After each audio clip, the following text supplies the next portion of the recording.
Hello， 大家好啊！咁好耐就冇同大家拍過片啦，咁就今日就再嚟啦。咁但係今日介紹啲特別嘅，唔係 Tiny， 唔係80M， 唔係 MTR， 唔係食。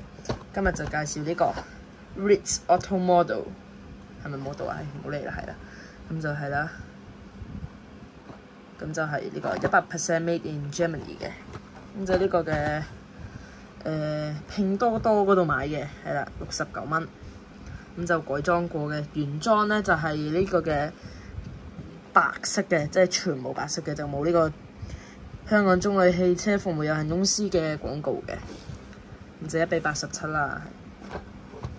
咁啊呢個都好平啊，即係呢個嘅69蚊嘅啫，好似係。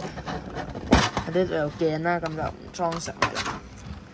咁就開咗之後啦，係啦。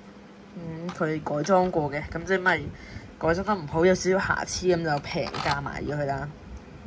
但係其實都 OK 啦，算係69蚊就差唔多啦，叫做唔好要求咁高啦。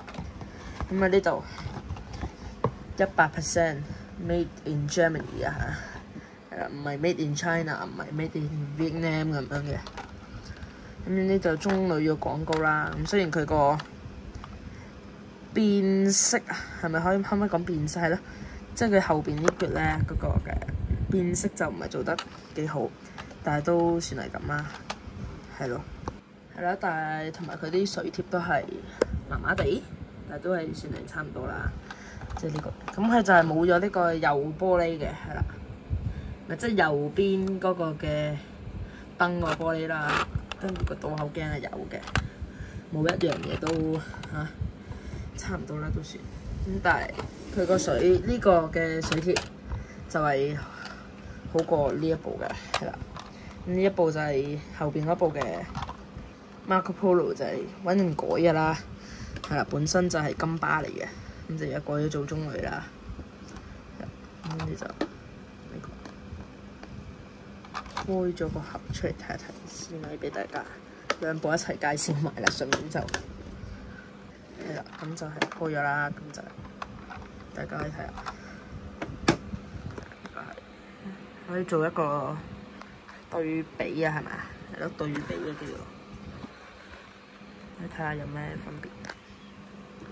雖然兩個係唔同嘅，咁呢個係呢一個嘅 New Plan 利奧普蘭，下邊一個係 Marco Polo 嘅，咁就係咯，佢呢個都幾好嘅，送埋啲路線啊，香港啊，跟住同埋車牌營運證啊嗰啲，就呢度啦。佢上面冇字，但係我唔記得真車有冇啦嚇。但係我記得呢個係有嘅，係你呢個真車有嘅。咁不過佢就真車就係98車身嘅，呢個1050，咁冇計啦，係啦。之前 M1 出咗個港珠澳大橋開通嘅時候咧，派嗰部都係1050，咁就算啦，索性跟翻1050咁。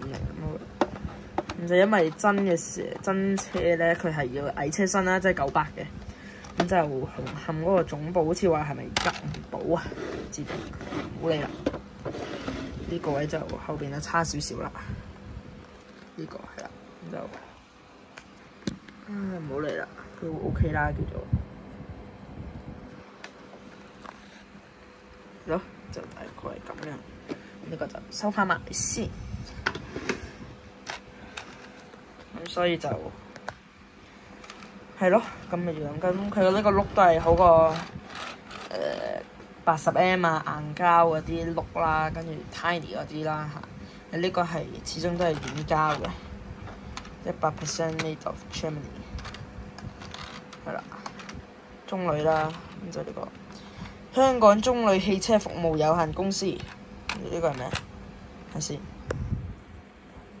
星旅相伴，行者無疆，係啦，應該係呢個詞序咁讀嘅，係啦，希望冇讀錯，應該都唔會讀錯啊。不過好啦，咁今集嘅介紹咁就嚟到呢度嘅，鍾意嘅就 like，記得 subscribe，咁我哋下次再見，拜拜。